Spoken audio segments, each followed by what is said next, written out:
those of us who have been on a spiritual path for a number of years and constantly confront our own failings,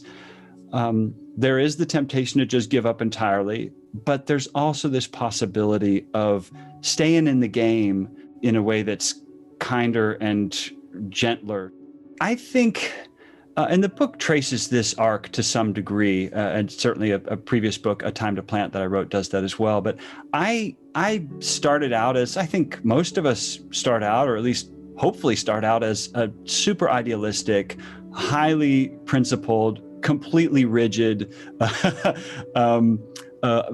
person with high ideals that, of course, no one measured up to, including myself. But I have moved from that over the course of decades in my adult life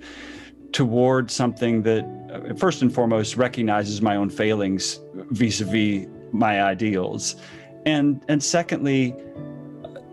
sees the world increasingly in shades of gray, more so than black and white, and sees that all of us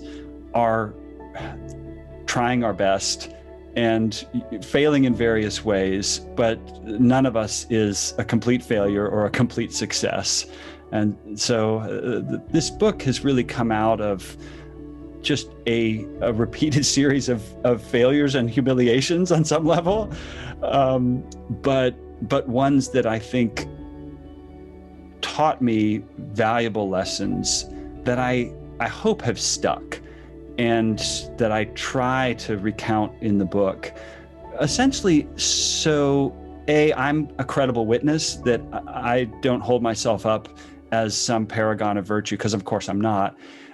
but even more importantly, so that others can see themselves on a journey like I've been on, or their own version of that journey, from youthful idealism and rigidity to what could be just throwing up your hands and giving up and saying, well, this is just too hard. And I mean, there are moments that I've certainly had that experience too, but I think those of us who have been on a spiritual path for a number of years and constantly confront our own failings, there is the temptation to just give up entirely, but there's also this possibility of staying in the game in a way that's kinder and gentler, first and foremost to ourselves, but also to all the people we've annoyed over these years by being way too self-righteous.